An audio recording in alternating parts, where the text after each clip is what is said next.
Hello everyone. तो let's begin our today's lecture. तो last class में हमने देखा था रिवॉल्यूशनरी एक्टिविटीज जो चल रहा था 1920s में। तो उसमें से जब हमने देखा था कि लाहौर कॉन्स्पिरेसी केस जहाँ पे सॉन्डर्स का मर्डर हो गया था फॉर साइमन कमीशन। तो आज हम लोग पढ़ेंगे कि वो जो साइमन कमीशन का के लिए प्रोटेस्ट हो रहा था वो क्यों हो रहा था, साइमन कमीशन कब आया था इंडिया में, उन्होंने क्या रिकमेंड किया इंडिया में, ये सब चीज हम लोग देखेंगे। और फिर साइमन कमीशन के बाद जो सबसे पहला स्टेप लिया जाता है by the Indians to form the Constitution of India through Nehru Report, वो भी आज देखें। तो जब गवर्नमेंट ऑफ इंडिया एक्ट 1919 आया था तो उस वक्त एक प्रोविजन था, मैंने पढ़ाया था कि 10 साल के बाद उस प्रोविजन को रिव्यू किया जाएगा। तो उसी चीज को रिव्यू करने के लिए साइमन कमीशन का गठन हुआ था। तो let's begin our topic, Simon Commission and Nehru Report. तो सबसे पहले देखेंगे साइमन कमीशन। तो फॉर्मल नेम जो था साइमन कमीशन का, उसका नाम था इंडियन स्टैट्यूटरी कमीशन। तो गवर्नमेंट ऑफ इंडिया एक्ट 1919 में एक प्रोविजन था कि एक कमीशन को अपॉइंट किया जाएगा 10 साल बाद, जो कि रिव्यू करेगा कि उस वक्त जो भी प्रोविजंस कॉन्स्टिट्यूशन में दिया गया था, कॉन्स्टिट्यूशनल रिफॉर्म किया गया था 1919 में, उसका कैसा प्रोग्रेस रहा है, अच्छा रहा है या खराब रहा है। फिर उसी के बेसिस पे वो रिकमेंड करता। तो ये जो कमीशन था इसमें 7 मेंबर्स थे और ये सातों मेंबर्स क्या थे, वाइट थे। इसमें एक भी इंडियन नहीं था, जिसके कारण ये प्रोटेस्ट चल रहा। तो all whites was appointed under the chairmanship of sir John Simon, जो इनके चेयरमैन थे, इसलिए साइमन कमीशन कहा गया। तो 8 नवंबर 1927 को ही इसका गठन कर दिया गया है। जबकि गवर्नमेंट ऑफ इंडिया 1919 में आया तो गठन होना चाहिए था 1929 में। बट यहाँ पे हमें देखने को मिला कि 2 साल पहले ही डेट के इसको अपॉइंट कर दिया गया था। क्यों? क्योंकि इस वक्त जो ब्रिटेन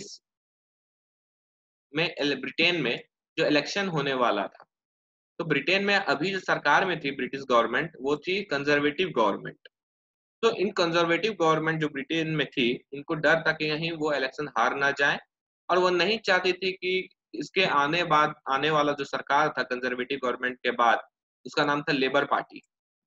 तो उसके हाथ में इंडिया जैसा मोस्ट कॉस्टली और प्राइज्ड कॉलोनी नहीं देना चाहती थी इनके हाथों में ये कंजर्वेटिव गवर्नमेंट, इसलिए 2 साल पहले ही कर दी सब कुछ। ये जो इंडियन स्टैट्यूटरी कमीशन था, दिस वाज टू रिकमेंड, ये रिकमेंड करता ब्रिटिश गवर्नमेंट को for further constitutional reforms in India, कि आगे कॉन्स्टिट्यूशनल रिफॉर्म में क्या क्या देना चाहिए इंडिया को, उसके ऊपर यह कमीशन रिपोर्ट रखेगा। तो इस वक्त जो the secretary of state for India थे, वो थे लॉर्ड बर्किन हेड। ये हमेशा ये बात करते थे कि इंडियंस जो हैं उनको बुद्धि उद्धि है नहीं, तो वो इनएबल हैं, they can not formulate A concrete scheme of constitutional reform. मतलब इंडियंस खुद से अपना कॉन्स्टिट्यूशन नहीं बना सकते हैं, वैसा कॉन्स्टिट्यूशन जो सारे लोगों को, जितना भी सेक्शन है, हिंदू मुस्लिम सिख ईसाई, सबको मंजूर हो, ऐसा कभी नहीं बना सकते इंडियंस। तो लॉर्ड बर्किन हेड क्या किए थे, एक तरह से चैलेंज कर दिए थे Indians, and he was responsible for the appointment of the Simon Commission. तो जब साइमन कमीशन अपॉइंट ऑल हो गया तो फिर इंडिया में क्या इसका रेस्पॉन्स रहता है और पुलिस कैसे उस रेस्पॉन्स को रिप्रेस करती। तो the Indian response to Simon Commission was immediate and unanimous, एक मत था और तुरंत में हुआ था रेस्पॉन्स। यहाँ पे सबसे गुस्सा जो इंडियंस थे वो लोग इस बात से थे क्योंकि यहाँ इस कमीशन में एक भी इंडियंस नहीं था, और इसे ले गया था, this was taken as a deliberate insult of the self respect for Indians. दिसंबर 1927 आता है, कांग्रेस का सेशन होता है तुम्हारा मद्रास में, जिसे हेड करते हैं M.A. अंसारी। यहाँ पे डिसाइड हो जाता है फाइनली कि हम बॉयकॉट करेंगे इस मिशन को at every stage and every form में। मीनवाइल इसी वक्त जो नेहरू थे वो सक्सीड करते हैं in getting a resolution passed at this session declaring complete independence. 1927 का सेशन में जवाहरलाल नेहरू क्या करते हैं, एक रेजोल्यूशन लाते हैं जिसमें हम लोग बात करते हैं कि अब जो गोल होगा कांग्रेस का वो होगा Purna Swaraj, complete independence as the goal of the Congress होगा, कोई डोमिनियन स्टेटस नहीं होगा। जवाहरलाल नेहरू ने ऐसा रेजोल्यूशन पास करा दिया। उसी बीच कुछ लिबरल्स थे ऑफ द, जैसे कि हिंदू महासभा और मुस्लिम लीग के। मुस्लिम लीग तो जिन्ना के अंदर थी, सपोर्टेड द कांग्रेस मूव, ये लोग सपोर्ट किए कांग्रेस के मूव को। हिंदू महासभा भी, मुस्लिम लीग भी, लेकिन मुस्लिम लीग बाय जिन्ना, मुस्लिम लीग दो भाग में बट गया था, एक जिन्ना और एक था मोहम्मद शाफी के अंदर में। तो ये मोहम्मद शाफी वाला जो फैक्शन था वो गवर्नमेंट को सपोर्ट कर दिया, और मुस्लिम लीग जो जिन्ना के अंदर था वो सपोर्ट कर रहा था कांग्रेस को। वहीं कुछ अदर थे, जैसे यूनियनिस्ट पार्टी थी पंजाब में, जस्टिस पार्टी थी इन साउथ में, ये लोग बॉयकॉट करने को से पीछे हट गए थे कमीशन। ये लोग बोलते नहीं, हम गवर्नमेंट को सपोर्ट करेंगे, हम बॉयकॉट नहीं करेंगे इस कमीशन का। तो ऐसा बटा हुआ ओपिनियन था कुछ कुछ पार्टी का। ऑन 3 फरवरी 1928 फाइनली कमीशन जो है बॉम्बे में आती है, और एक कंट्री वाइड हड़ताल जो होता है वो ऑर्गेनाइज किया जाता है तुम्हारा इंडिया में। तो यहाँ पे क्या है कि जो स्लोगन्स वगैरह दिया गया था by the protesters, that was Simon go back का नारा दिया गया। तो एक नया जनरेशन ऑफ यूथ यहाँ पे इमर्ज होके आता है, जो कि टेस्ट करता है पहली बार political action by the Britishers, जैसे कि नेहरू और बोस, ये लोग इमर्ज होते हैं तुम्हारा। तो ये लोग यहाँ पे इमर्ज हो रहे होते हैं। तो यहाँ पे साइमन गो बैक का नारा लग रहा था, हमने देख लिया है। तो यहाँ पे एक्चुअली ये सब जब प्रोटेस्ट चल रहा था, तो जो नए यूथ थे उनको क्या हुआ, एक मौका मिल गया था to test the political action और जो पुलिस का रिप्रेशन हो रहा था। जब ये डेमोन्स्ट्रेशन चल रहा था तो पुलिस जो है हेवीली आती है इन डेमोन्स्ट्रेटर्स के ऊपर, उनके ऊपर लाठी चार्ज करती है। और हमें जिस तरह पता है कि senior leaders like Lala Lajpat Rai वगैरह, उनको इंजरी से उनकी मृत्यु हो जाती है। जवाहरलाल नेहरू एंड जीबी पंत वगैरह को भी मारा जाता है तुम्हारा ब्रिटिशर्स के द्वारा लखनऊ। तो मई 1930 को फाइनली साइमन कमीशन जो है अपना रिपोर्ट सबमिट करती है। इसमें जो रिकमेंडेशंस दिया गया था by Simon Commission, this were like abolition of dyarchy जो लाया गया था तुम्हारा प्रोविंसेस में, उसको एबॉलिश करने बोलती है। फिर establishment of representative government in the provinces, provinces में बोला जाता है कि एक रिप्रेजेंटेटिव गवर्नमेंट हो। प्रोविंसेस जो है जैसे कि आज का स्टेट्स है, उसी तरह प्रोविंसेस जो है उसे ऑटोनॉमी मिले, वो किसी के अंडर ना रहे। गवर्नर जो रहेगा उसके पास डिस्क्रिशनरी पावर्स होना चाहिए in relation to internal security and to protect interest of different communities, ये सब करने के लिए उसके पास स्पेशल पावर होना चाहिए। फिर नंबर ऑफ मेंबर्स जो है प्रोविंशियल लेजिस्लेचर में उसे बढ़ा देना है। It recommended the extension of separate communal electorate, बोलते हैं जो सेपरेट कम्युनल इलेक्टोरेट जो 1909 में इंट्रोड्यूस हुआ था उसे एक्सटेंड करो, but only until tensions between Hindu and Muslim died down, तभी तक ये एक्सटेंड करना है। और कोई यूनिवर्सल फ्रेंचाइजी के 18 साल से ऊपर जैसे है आज सब वोट डाल रहे हैं, वैसा कोई फ्रेंचाइजी का सिस्टम नहीं डाला गया था। तो सिलेक्टिव वोटिंग था कि कुछ लोग को ही वोटिंग का पावर दिया गया था। Simon commission accepted the idea of federalism in new future, बोलते नियर फ्यूचर में हम फेडरलिज्म का बात करेंगे, एक प्रॉपर इंडिया का बात करते हैं, इंक्लूडिंग रिप्रेजेंटेटिव ऑफ बोथ, बोले इस फेडरलिज्म में दोनों होंगे, ब्रिटिश इंडिया वाले होंगे, यानी जो स्टेट ब्रिटिश के कंट्रोल में और जो प्रिंसली स्टेट्स है।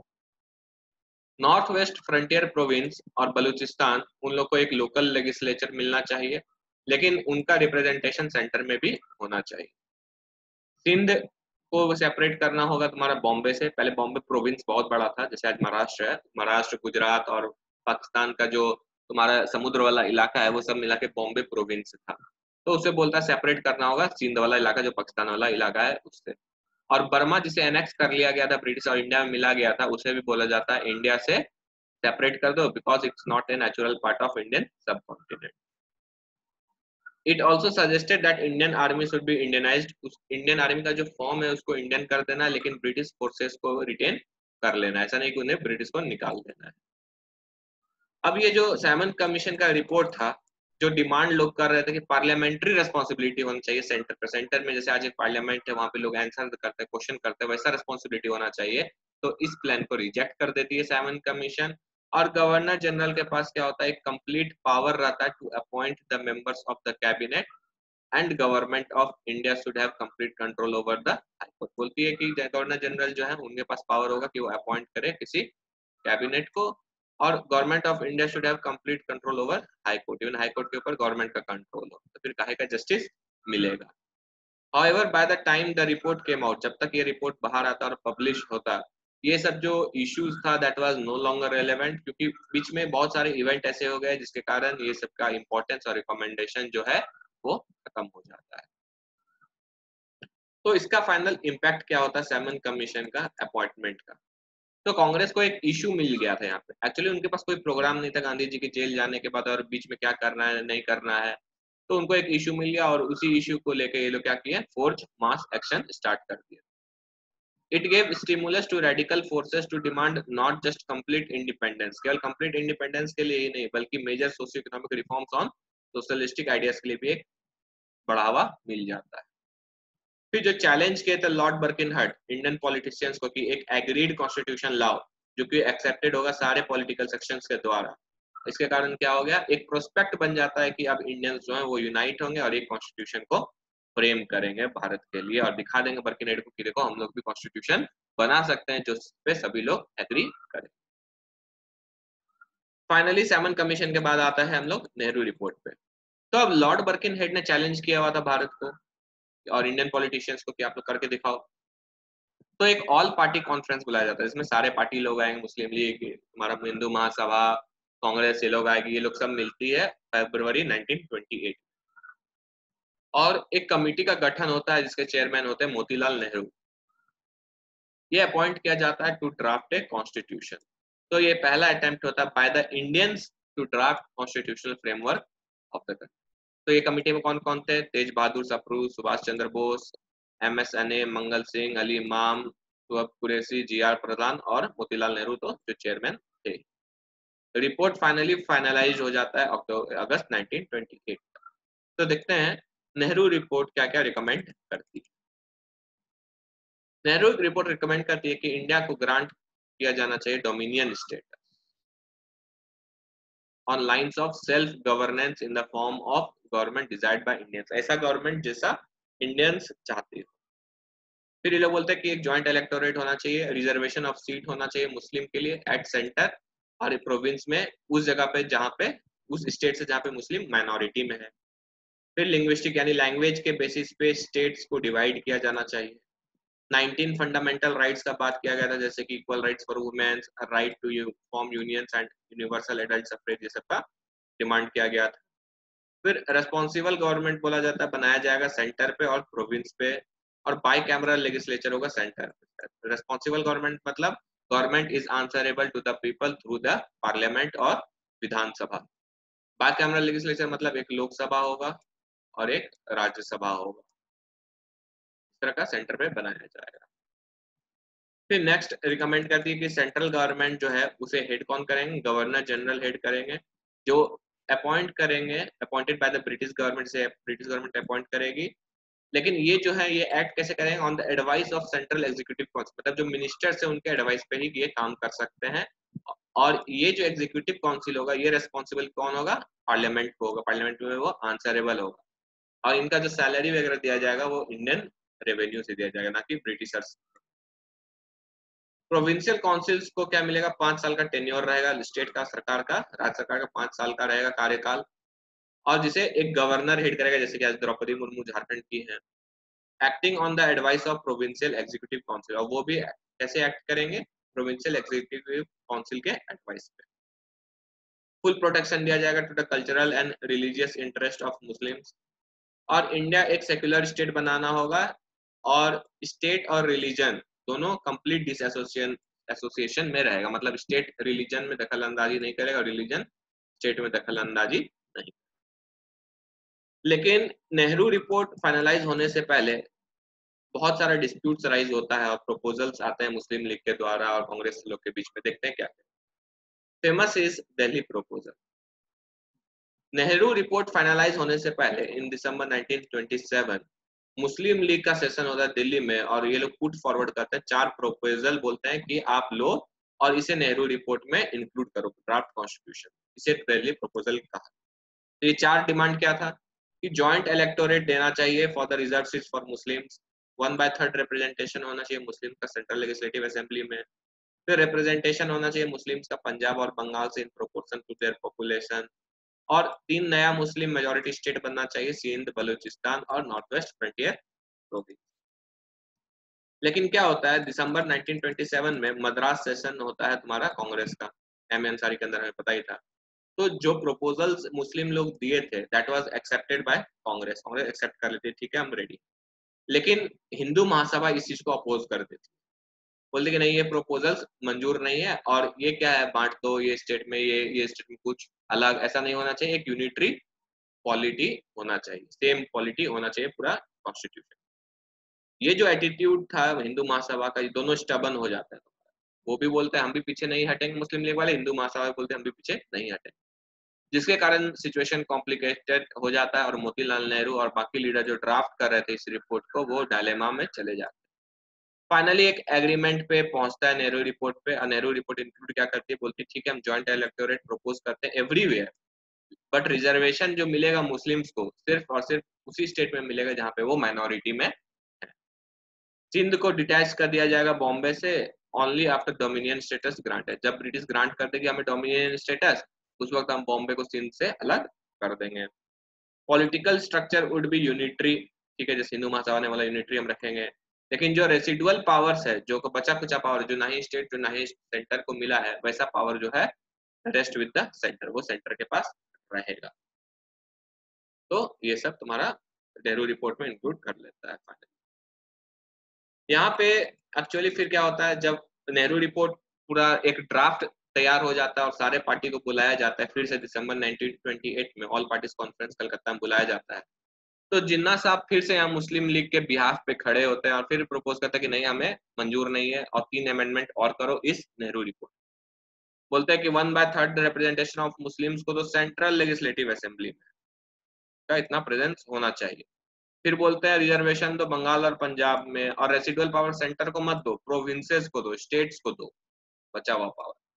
तो ये सब डिमांड्स को एक्चुअली नहीं मानते हैं Motilal Nehru, and this demands were not accommodated.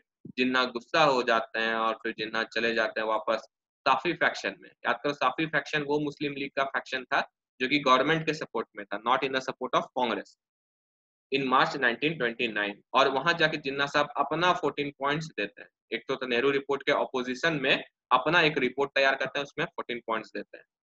तो this were to become the basis of all future propaganda of Muslim League. लेकिन ब्रिटिश गवर्नमेंट ये क्या करती है, जिन्ना का जो ये 14 पॉइंट है इसे आउटराइटली रिजेक्ट कर देती है।